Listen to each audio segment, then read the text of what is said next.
Pernah nggak sih kamu ngerasain kayak otak kita itu posisinya diisi dengan pikiran-pikiran merasa bersalah?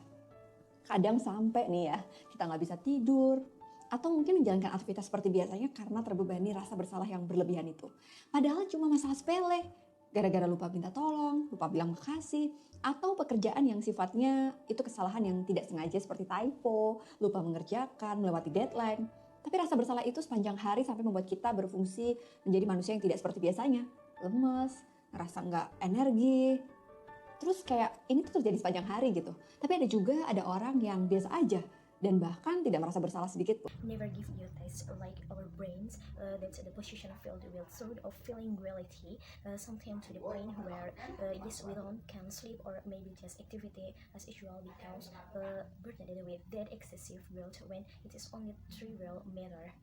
Because you forgot to ask for help, forgetting to say thank you or that kind of joke. Accidental mistakes such as stay full, forget to walk past the deadline, but that guilt all the day long makes us function. Humans who are usually linked with a feeling of lack of energy continue like this. It happens all day long, but there are also people who are just ordinary and even do not feel the slightest bit guilty. Menganalisa kali ini kita bakalan membahas sesuatu yang kenapa sih orang ada yang memiliki rasa bersalah berlebihan, tapi ada juga orang yang tidak merasa itu seperti beban atau nggak merasa bersalah sama sekali. Nah, menarik nih, ada sebuah fakta yang ditemukan bahwa sebagian orang itu terlahir dengan sistem syaraf dengan kepekaan yang levelnya memang tinggi. Dalam psikologi, istilah ini dikenal dengan hypersensitive person atau HSP, di mana mereka adalah orang-orang yang sangat sensitif. Kemudian stimulus kecil itu dianggap menjadi sesuatu yang berlebihan, bahkan rasa sakit hati atau sedih ini membuat mereka sampai nggak enak buat ngomong sama lawan bicaranya, dan bahkan beberapa menggunakan cara agresif atau bicara dengan nada yang tinggi. Orang dengan sensitivitas yang tinggi ini cenderung terlihat emosional nih, sehingga ciri-ciri yang paling menonjol pada HSP ini adalah kalau nonton film, biasanya orang-orang ini akan cenderung terbawa suasana, entah menangis, ikut kesel, atau bahkan pengen melabrak si pemain yang ada atau pemeran yang ada di film tersebut. Hayo, siapa nih yang kalau nonton drakor rasanya pengen banget ketemu dan menjambak si pelakor yang ada di film itu? Analyzing this time, while analyzing this is something that is why there are people who have feelings guilt is excessive, but there are also people who do not feel it like a burden or I don't feel guilty at all. Well, here's an interesting fact. It was found that some people were born for system with a high level or sensitivity. In psychology, is known as hypersensitive person or HSP, where they are very sensitive people. Then smell stimulus was considered to be something that is excessive, even this hard or sadness makes them uncomfortable to talk to the other person, and even someone aggressive or speak in high pitched voice with this high sensitivity tends to look emotional. So that the most promising characteristic of this SHP is watching movies. Usually the people will tend to get carried away, either crying along with it, upset, or even want to bump into the player who has a role show that is at who is this film. If you watch Drakor, it feels like you really want to meet and grab the actor in the films. Nah, ternyata istilah ini disebut dengan HSP itu bukan sebuah tanda-tanda atau termasuk klasifikasi dalam gangguan mental. Jadi orang yang sangat sensitif ini tuh bukan termasuk penyakit mental atau disebut dengan mental disorder. Tapi mereka yang terlahir dengan sensitivitas yang tinggi ini cenderung ketidakmampuan mengelola emosinya dengan baik, sehingga inilah yang membuat mereka berlebih merespon sesuatu.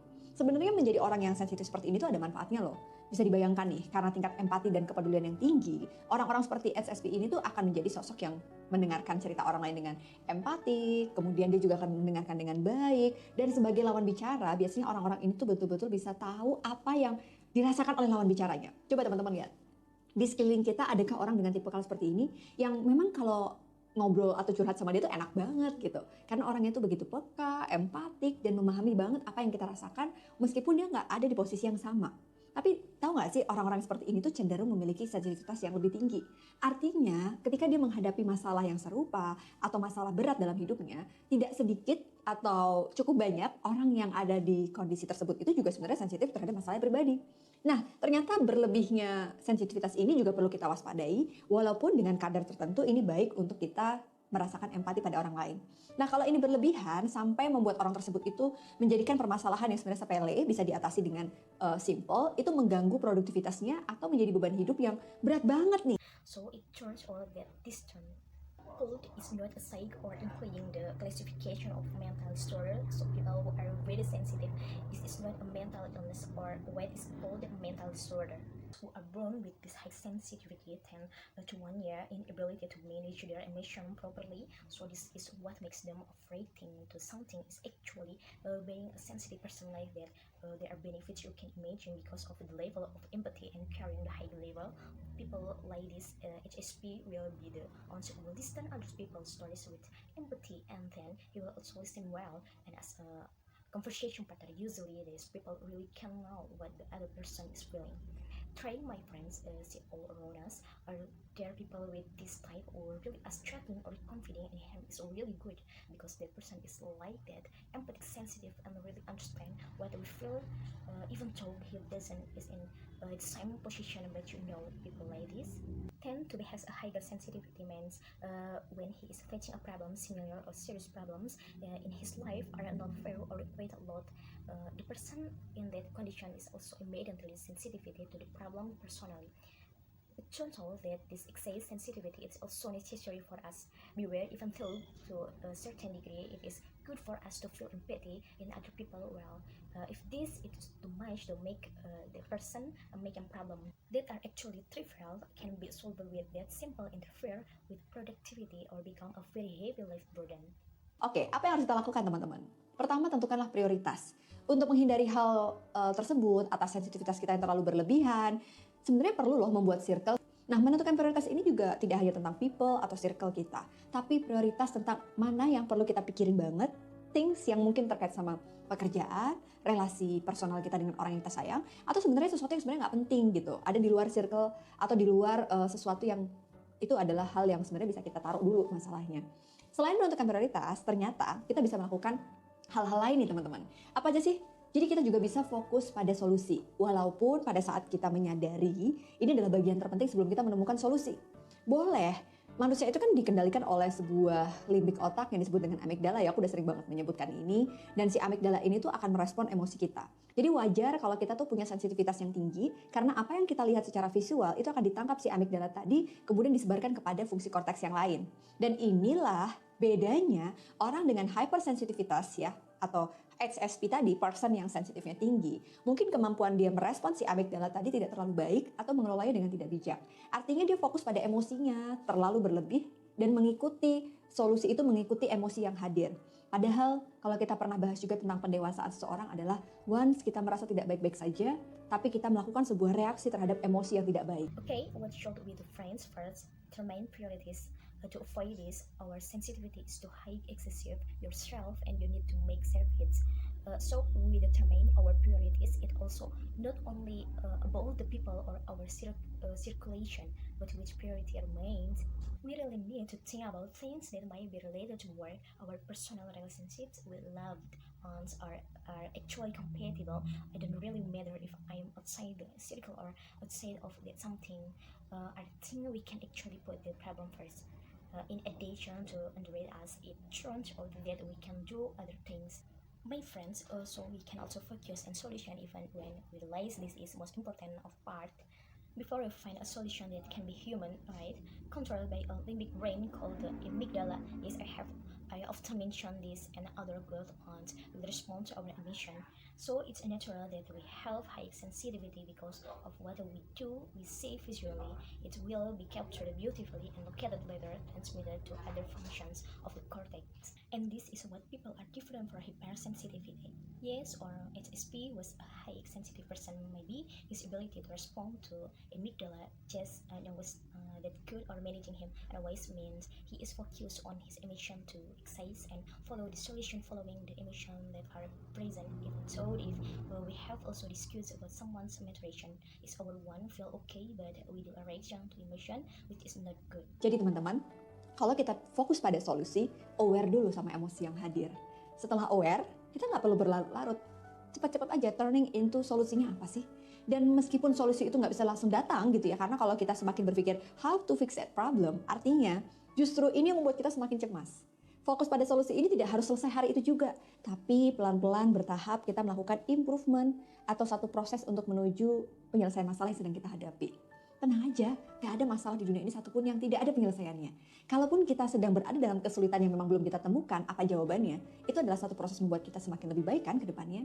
Jadi investasi ini perlu kita hayati sebagai sebuah hal yang akan membuat kita lebih bijak. Dengan seperti itu, kita nggak perlu baper-baper amat atau sensitif berlebihan. Boleh, kita sedang ada dalam episode itu. Tapi ternyata teman-teman, orang-orang dengan hypersensitivitas ini, dia akan ada pada situasi relasi yang tidak menyenangkan. Biasanya mereka akan jadi sulit untuk punya hubungan interpersonal kepada pasangannya, kepada teman-temannya, dan orang-orang yang sensitif banget ini tuh biasanya akan sulit untuk bisa menemukan orang yang cocok dengan mereka. To be friends, if we focus on our solution first, the same the emotion that came after our don't need to drag on to quickly turning into the solution, and even though the solution cannot be strength forward. Came like that because if we think more and more how to fix the problem, it means it makes us even more anxious to focus on the solution unnecessarily. Finish the day, but gradually we make improvements or a process towards solving the problem we are facing is comeward. Yes, there are problems in this world, none of them solved. And even if we are in trouble, we haven't yet, we find out.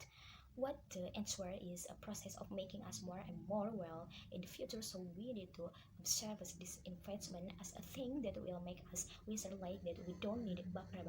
Very sensitive or too sensitive, we are allowed to be inside that episode, but it turns out the friends of people with this hypersensitivity, would he or she be in a situation where the relationship would normally be unpleasant, they would, so it is difficult to have an interpersonal relationship with one's partner to his friends and sensitive people. This is usually it's hard to find a match for them. Bisa menemukan orang yang cocok dengan mereka. Nah, apa yang bisa kita lakukan teman-teman? Fokus dengan apa yang bisa kita kendalikan itu adalah bagian dari kita merespon emosi kita. Artinya, seringkali itu kita pusing sama sikap orang lain, ya kan? Tapi coba deh kalau kita pikirkan lagi, emang bisa kita mengubah orang lain? Don't try to fix them. Jangan pernah deh mau mengatur orang ini harusnya ngomong apa. Ini dari mulutnya ini banget, ceplas-ceplos banget, kayak gak ngerti perasaan kita. Sebenarnya kalau dipikir-pikir, orang mulut-mulut dia, omongan-omongan dia, kita gak bisa merubah sekejap. Tapi respon kita terhadap omongan mereka, itulah yang bisa kita sebut dengan cara kita mendewasakan diri. So, it's okay teman-teman, kalau teman-teman sekarang sedang dalam kondisi sensitif. Ada satu episode di mana manusia itu kalau kita bicara dalam kesehatan mental, dia akan ada di low energi dan kemudian naik lagi. Down lagi, ups lagi. Dan sebenarnya gak masalah loh. Semua orang punya fungsi dalam setiap episode yang berbeda-beda. Kalau gitu teman-teman di menganalisa kali ini aku bakalan cek nih siapa sih orang-orang yang sensitif, atau mungkin jangan-jangan aku juga habis melalui fase yang sama nih. Aku kemarin sempat kayak ngerasa lagi sensitif banget, terus buru-buru fokus pada respon perilaku yang positif. Akhirnya menemukan hal baru seperti hobi berkebun, kemudian merangkai bunga yang dulu nggak terpikir nih bakalan suka dengan hal-hal kayak gitu. Ternyata ini bisa mengalihkan sensitivitas kita sehingga kita jadi orang yang lebih produktif dan fokus pada solutif, bukan perasaan yang sensitif tadi. Enjoy the moment dan sampai ketemu di episode berikutnya. Kalau kamu suka sama episode ini, thank you banget yang udah kasih jempol. Dan aku belajar untuk tidak sensitif kalau ada yang ngasih kayak gini ya. Karena siapa tahu kepencet, iya kan? Thank you ya, sampai ketemu di episode Analisa Channel di menganalisa berikutnya. Bye. What can we do, friends? Focus on what we can control. It is part of the book respond to our emotion, meaning that we often get confused the attitude of the other people, right? But let's try it. If we think about it, we can really change other people. Don't try to fix them. I want to control what this person should say. That is what it really keeps us. I really understand how we feel when people think about it. The most he talks to him we can change for an instant, but the response as to their speech that is what we can call our way nature yourself. So it's okay, friends. If friends now being in a sensitive state, there was one episode where humans were like speaking of mental health. He will be in low energy and the body will rise again, down again, and up again. It doesn't matter in itself. Everyone has a function in each different episode. Friends are nailed. This time I'm going to check it.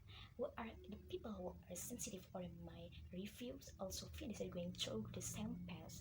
And March like I feel again very sensitive and continues to rise to focus and explore this positive behavior. Eventually finds new things like gardening hobbies later. Arranging flowers that he never thought he would like, things like a sea.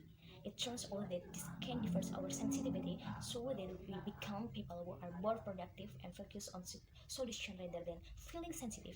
Just enjoy the moment and see you in the next episode if you like the same episode.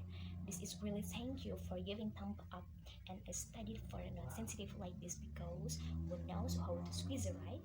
Thank see you in the next episode. Bye.